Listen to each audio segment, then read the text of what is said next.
Mr. President, thank you for joining us. And first and main questions, what do you think about the situation in Afghanistan after withdrawal international force? The withdrawal of the international forces from Afghanistan will not have an impact on the overall security of Afghanistan, provided that the assistance financial to the Afghan economy and the training and the equipping of the Afghan security forces continue. And the engagement of the international community with Afghanistan continues as it is today. In that case, the withdrawal of the forces will not have a negative impact, rather it will have a positive impact on the security situation of Afghanistan. Mr. President, my question is, do you really consider Taliban, Hizb Islami and Haqqani network terrorists? Because 25 years before, the very people, Gulbuddin Haqqani, were fighting against the so-called Soviet invaders. And everybody called them holy fighters or mujahideen. Today, the same people are fighting against NATO and American invaders, and everybody called them terrorists. What's the difference? Well, we don't call all of them terrorists, first of all, from the Afghan perspective. This is a Western perspective that calls some of them terrorists. We differentiate between them.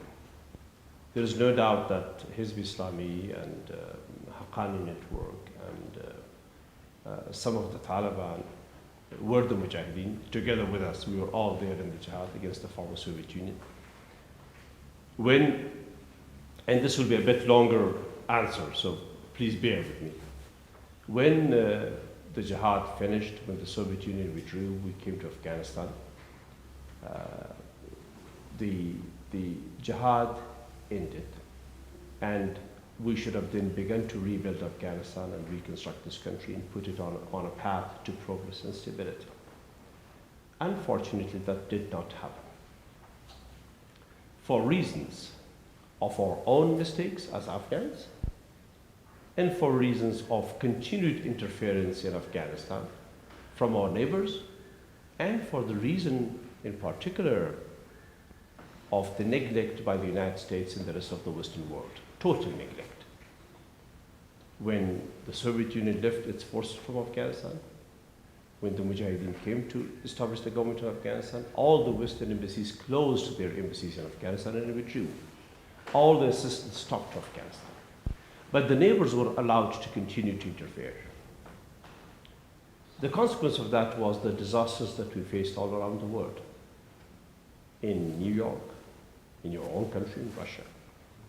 In Afghanistan, so much misery and bloodshed and destruction of the Afghan life, property, and livelihood. After September 11, 2001, when the United States and NATO and the rest of the international community suddenly woke up to the grim reality of world security and the plight of the Afghan people, they came to Afghanistan. The Afghan people joined hands with them, drove the Taliban and Al-Qaeda away in less than a month and a half. All the Mujahideen leaders came back to Afghanistan. All of them, except Mr. Ahmed. He remained, he was in Tehran, and then he went somewhere else. We have never called Hizb Islami a terrorist organization. It is not a terrorist organization. The Taliban, the Afghan Taliban, are not terrorists. That's why I call them my brothers.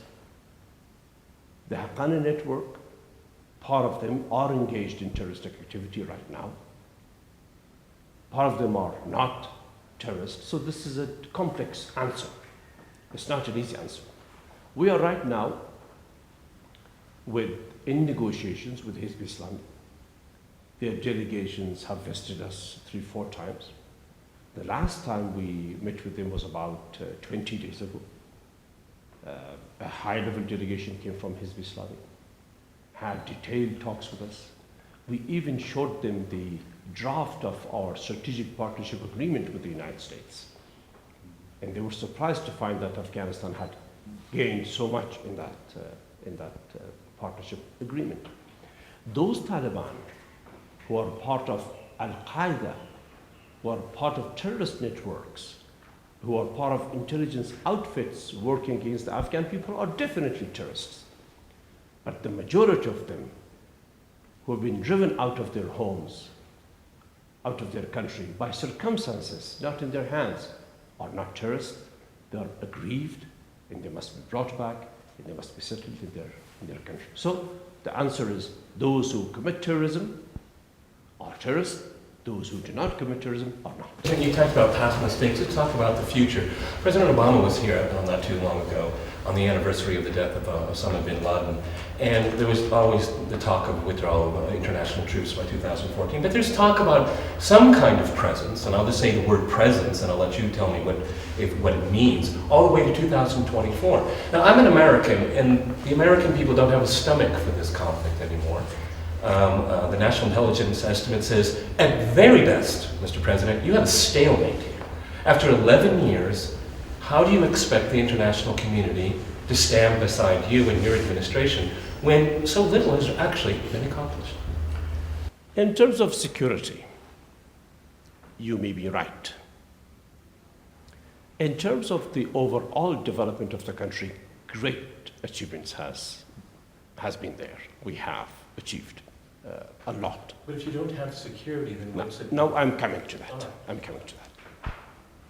Education, health services, roads, the economy, the Afghan currency, the value of the Afghan currency, the overall stability of Afghanistan, relation with the rest of the world. We have now the best of it with neighbors and beyond. Security is an issue that is not related to us alone. That's why the international community is here. Had it been an Afghan issue, the Americans would have never come here, as they didn't before September 11. But if it's an Afghan issue, what about the Afghan people? Do they want, and this is what No, I it is hear not- all the occupation? It is not continue. alone. Occupation. It is not alone an Afghan issue, I said. It is not alone an Afghan It's issue. a Pakistan issue. It's a Pakistani issue, it's a neighbor's issue, it's the Western attitudes issue, it's Russia's issue, it's China's issue, it's India's issue as well. It's an Iranian issue. Therefore, when we speak of security, when we speak of the security for individual Afghans in terms of law and order, it is an Afghan issue. But when we speak of security for Afghanistan in terms of terrorism and the war on terror, it isn't an Afghan issue. It is a collective issue of the international community in which the international community has not done as well as it promised. For 11 years, they haven't done enough? Mr. President, for 11 years and that much treasury, that much loss of life, and enough hasn't been done? Exactly. You have to convince the American people of that. Well, I'm trying that. All right. That has not been done because the focus, in our view, as Afghans was wrong. We have been saying for long that the war on terror cannot be and is not in the Afghan villages. That it cannot be fought in the Afghan villages and is not in the Afghan villages. So what kind of presence will foreign troops be in your country I after 2014? will come to that. I will come to that. But the question is very important. Therefore, I will explain a bit further. That the war on terror can only succeed if we go to the sanctuaries of it, if we go to the motivational grounds of it, if we go to the training grounds of it, and if we address the root causes of it in other forms, in other ways. That has not been done. Therefore, it has not succeeded in a manner that we wished it to succeed. The presence of the international forces, if you're talking in particular of the American forces, after 2014 to 2024, based on the security agreement that we will be signing within a year from now, will depend first on the agreement between us and the United States on the modality, on the scope, and on the obligations that the two sides will have. Second, on the purpose of it, with regard to Afghanistan and with regard to the war on terror. So that's an issue separate from what's going on right now. That will be a continuity of the US presence in Afghanistan in a manner much smaller, but in a manner between the two countries and in relation to the overall struggle against terrorism. But if it's an Afghan issue, what about the Afghan people? Do they want, and this is what I hear all the time, the occupation to continue? Occupation. The United States now refers to the war on terror as insurgency. We disagree to that completely. If this is an insurgency, then the international community have nothing to do in Afghanistan. Then the international community is taking up a gun against one Afghan in favor of another Afghan. That's interference in our internal affairs. And if it is an insurgency, it is for the Afghans themselves to address, to settle down, to find redress to grievances, and to come to accommodation. Therefore, we have never called it an insurgency. It's a Western term used in Afghanistan. We call it the war on terror or the struggle against terrorism. What do you think about inter-ethnic conflict in Afghanistan in the future and about danger of division in the country? Well, Afghanistan is a very united country. Afghanistan is perhaps the most united country in this part of the world. Look, after 30 years of massive interference and wars and conflict within the country, everybody is focused on Afghanistan and the capital, Kabul. Every Afghan wants to prove that it's a better patriot than the other Afghan. So there's no danger of that. Yes, we are a multi-ethnic society. We are a diverse society like many other societies. And that's the beauty of Afghanistan. It's a colorful country of all those tribes and ethnic groups, but that's our strength and that's not our weakness. That's exactly why Afghanistan is strong. But you have problem between South and North? No, none. None whatsoever. The factional conflicts are a different issue that were the results of our days of the Soviet Union and our resistance against the Soviet Union, and then the interference from our neighbors and our lack of ability as Mujahideen organizations to organize better and bring this country to peace. But there was never a conflict between the Afghan people. Look, all those people who were fighting one another in one way or the other, the Khalq and Parcham organization connected to the Soviet Union, the Mujahideen organizations backed by the West and Pakistan and the Arab world, the secular elements of Afghanistan, the clergy, those who fought one another during different wars are now all sitting side by side in the parliament in Afghanistan. They all must have the same neighboring seats there. So that's not the problem. Afghanistan is a united country and a very united country. And the opposition to my government accuses my government of not being patriotic enough to defend this country. And some of them are from the north, some of them are from the south, some of them are from the west. Within the government, the same rhetoric goes towards the opposition, as they're not being patriotic enough. So no, that's the least of our concerns. Fortunately. The fact is, Afghan army and police consists on a basis of northern aliens. There are only 10% of Pashtuns serving in the national army. I know it for sure. And the groups of so-called Mujahideen, the Taliban, the idea, they consist most of, about 80-90%, they consist of Pashtun nationalities. Mm-hmm. So, why don't Pashtun want to serve in our national army? Mm-hmm. That's the question. That's the question. What? I don't know who gave you this figure. That's not true. Just the day before yesterday, I was talking with the Minister of Defense, and he'll be coming, by the way, in a few minutes here because we have a meeting with the Belgian Deputy Prime Minister and Defense Minister. You can ask me that question just in a few minutes. The ratio of ethnic representation of Afghanistan's army is largely balanced. I cannot say entirely balanced, but largely balanced and improving.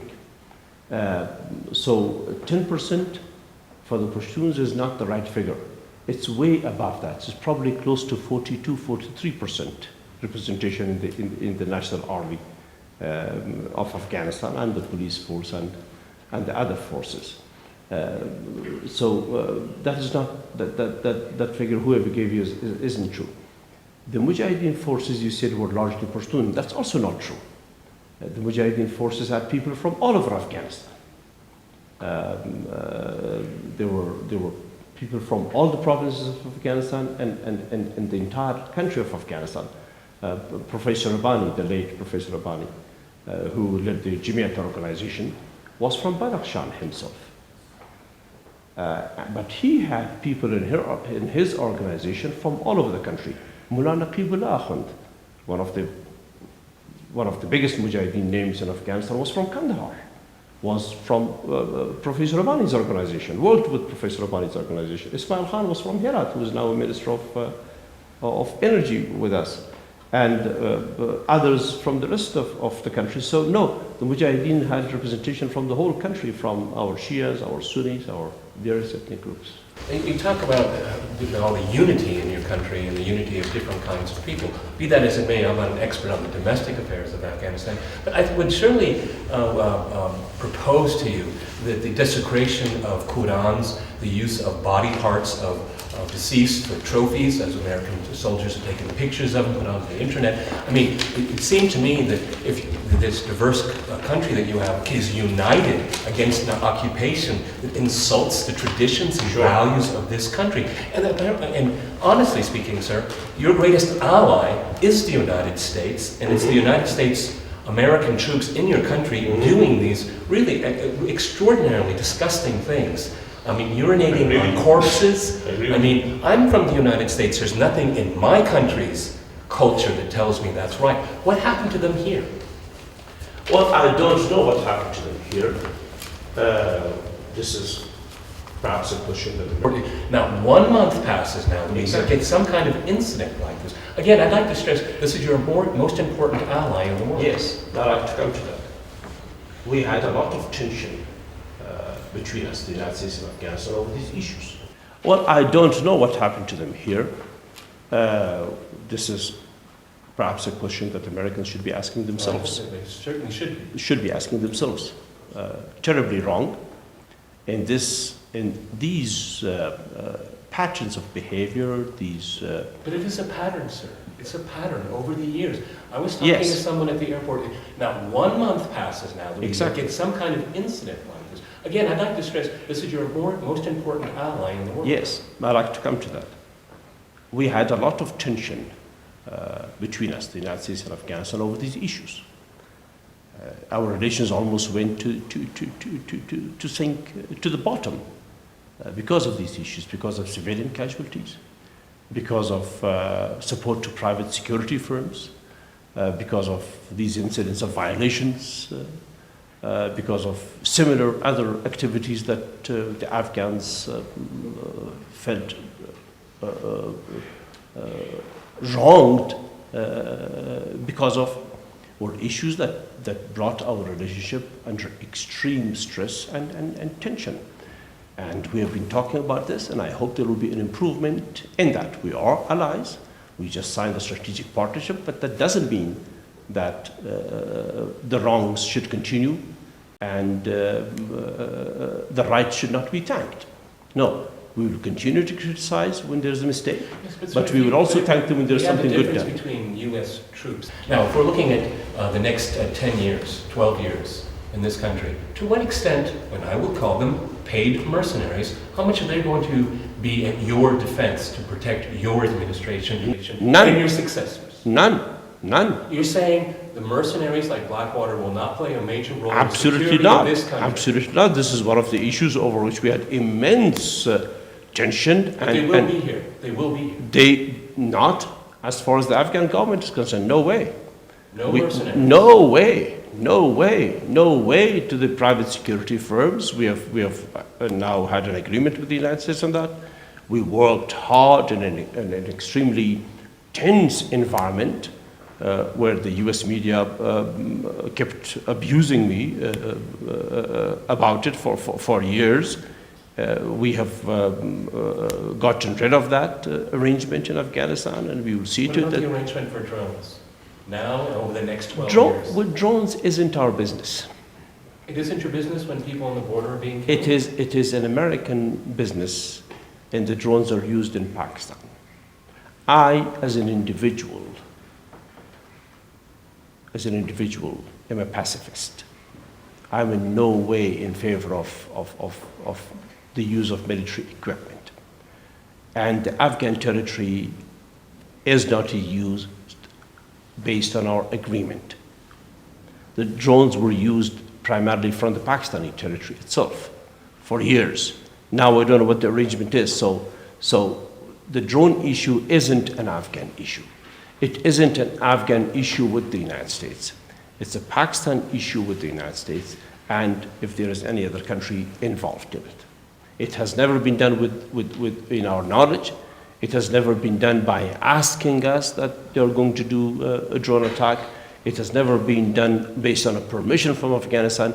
It's an issue that we are not involved in any manner whatsoever. Mr. President, you would like to close all private security company, but we all know that in Afghanistan very high corruption level in the police, and the police will secure the foreign people, the government place, and the strategic place. What are you going to do? What are you going to do with this situation with corruption in police, in military service? Yeah.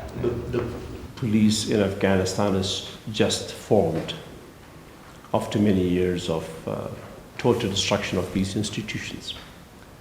Under the circumstances, it's doing very, very well. Look at the immense sacrifice they make every day. Every day there is an Afghan policeman dying somewhere, either protecting an embassy, or protecting a house, or protecting a street, or protecting the border. The policemen that died near the Russian embassy a few days ago, they were protecting. It wasn't a private security firm that did that, it was the police. So the Afghan police is paying a heavy, heavy price for the protection of Afghanistan and for the protection of the diplomatic representation here in Afghanistan. Private security firms are no answer to state protection. Therefore, we will not ever accept the presence of private security firms. We have established a public security division, branch within the Ministry of Interior that will look after projects, that will look after diplomatic missions, that will look after different interests other than diplomatic, commercial and other, for the international community here in Afghanistan by the Afghan police force.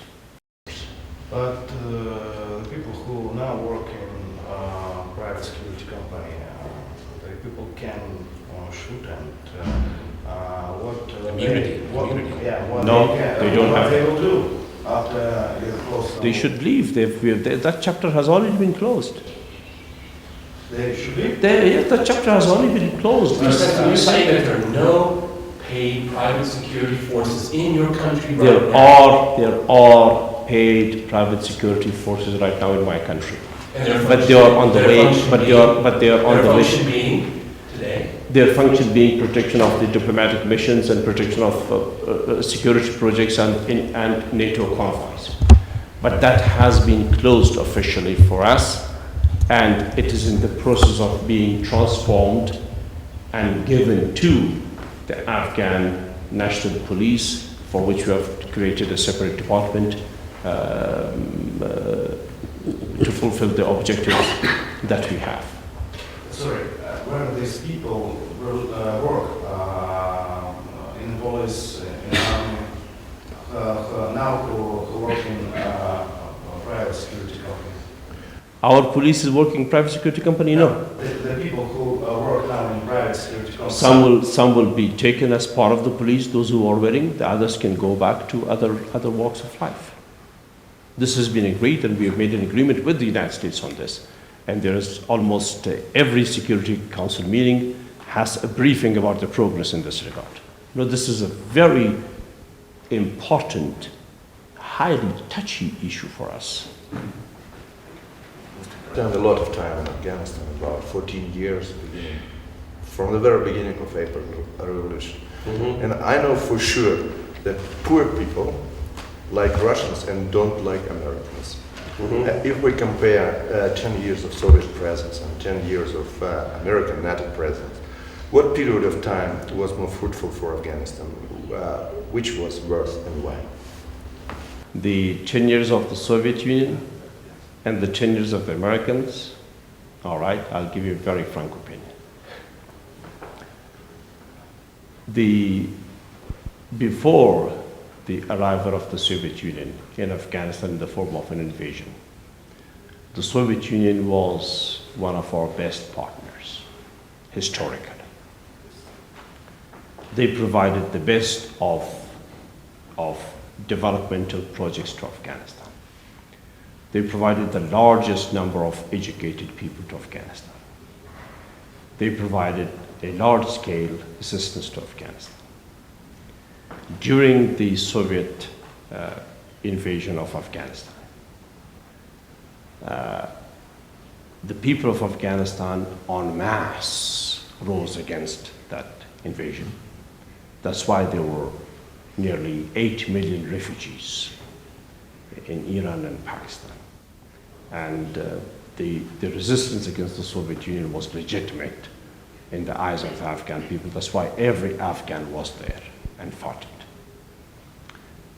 I'll come back to this part again. The American arrival in Afghanistan, the refugees came back to Afghanistan. Millions of refugees came back to Afghanistan. All the jihadi leaders came back to Afghanistan. All the Afghans who were diaspora around the world came back to Afghanistan.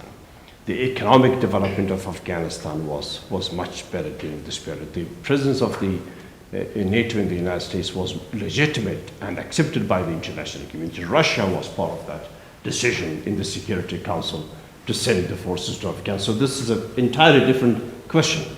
But when you speak of capacity building, the American presence has brought us capacity building in economic and education and social sectors. The Soviet presence in Afghanistan at that time brought us capacity in military buildup. They did very well with us.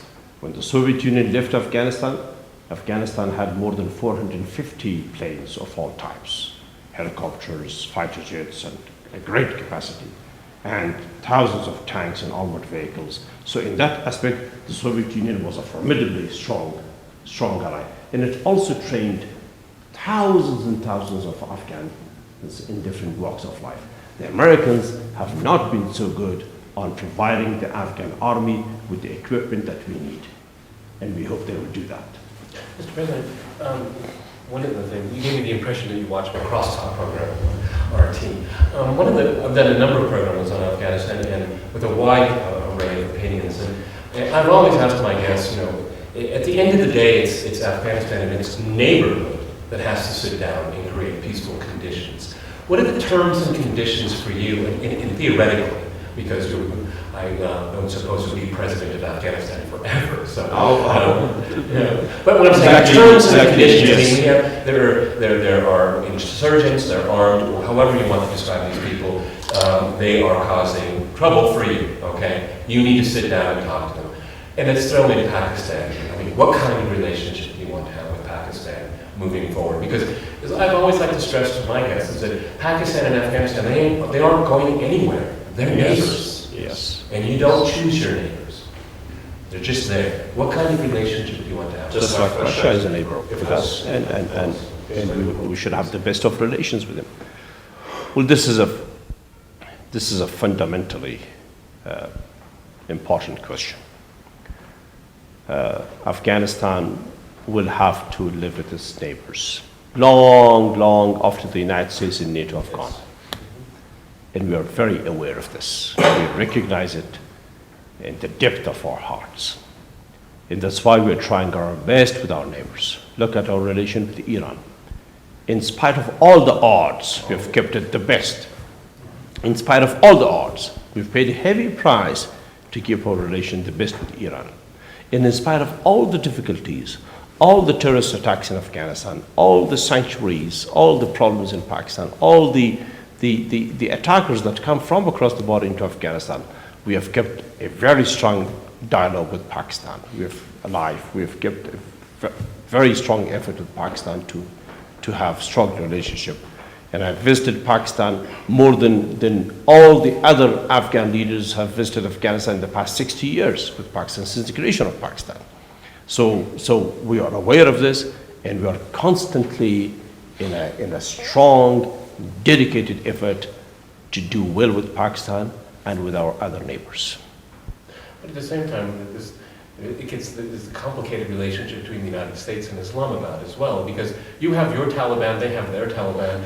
The military in Pakistan has one foreign policy agenda. We have its civil authorities have a different agenda and different types of relationships with the United States.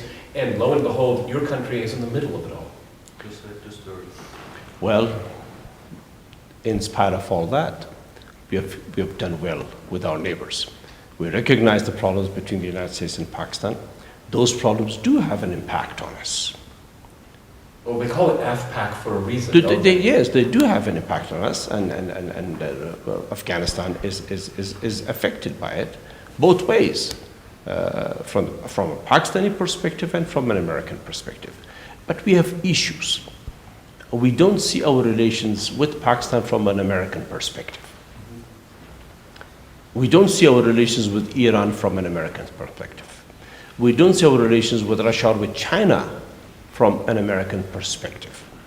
Afghanistan has been able, in spite of all our needs, if I can put it in short words, in spite of all our dependence on the United States and NATO, we have developed an independent foreign policy and an independent form of relationship with our neighbors. And that will be kept, that will go on.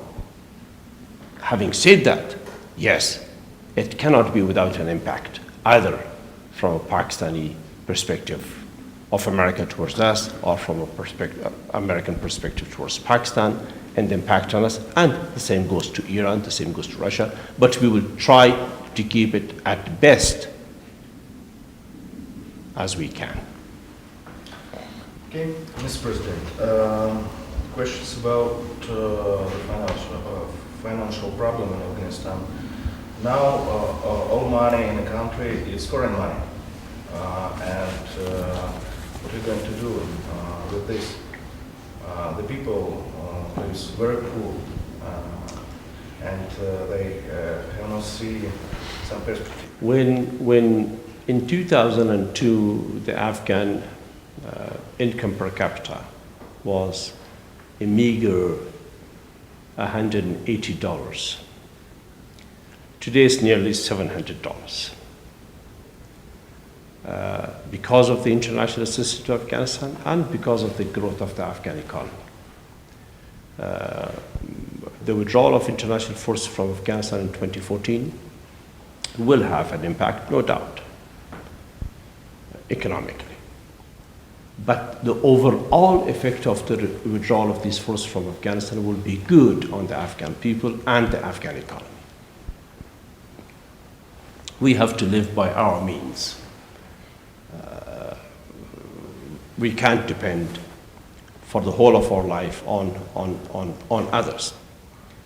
Therefore, regardless of the impact, we must go forward. But the impact will not be great. The Bonn Conference made a commitment to Afghanistan to continue to support Afghanistan's shortfall in revenue, in budgetary arrangements, and will continue to assist Afghanistan's reconstruction. Mr. President, doesn't that create a slippery slope? Doesn't No. it create, yes, it does, because I'm coming to it's that. called moral hazard. And if you always say, oh, well, we have a safety net, No, NATO and our friends will. that is one of the say, things. well, no, that's called moral hazard. Yes. And that's one of the criticisms No, no, of this whole no, approach. no. That's one of the aspects. That's one of the aspects. Second, we will have the Chicago conference that will make a commitment to our security forces for the next 10 years after 2014 in the form of $4.1 billion. Third is the growth of the Afghan economy, commensurate with the reduction of the forces and commensurate with the pace that things will have after 2014. We have this year collected more than $2 billion of revenues, by the way. Our income from our mineral resources is increasing. And by the time we are in 2024, Afghanistan will definitely be in the range of nearly $5 billion of revenue collection. So Afghanistan will do well. And when peace comes, and I hope so, if peace comes to this region, and we are connected all, Russia, Pakistan, Afghanistan, Iran, India, Afghanistan will be the center of all that activity, the crossroads. Do you want that to be your legacy? Absolutely, absolutely, absolutely, with the greatest desire. With the greatest desire. That's what we are trying for. Well, but I'm asking you what you want your personal legacy to be. What do you want my personal legacy? I thought you said you want this to be our legacy. Yes. Well, this you as in yes. sir. Okay. My personal legacy as an individual, I like to leave office where I have guaranteed the right of the Afghan people as an independent sovereign country, democratic, where the rights of the Afghan people are protected by their own government and not violated by other governments, where Afghanistan moves forward on a path of progress and education, where Afghanistan has the best of relations, and where, most important of all, and which I have achieved, which I'm very happy about, that Afghanistan is the home of all Afghans. On that note, thank you very much, Mr. President, for speaking to Russian media. Thank you, gentlemen. Most welcome. Great talk. Great talk.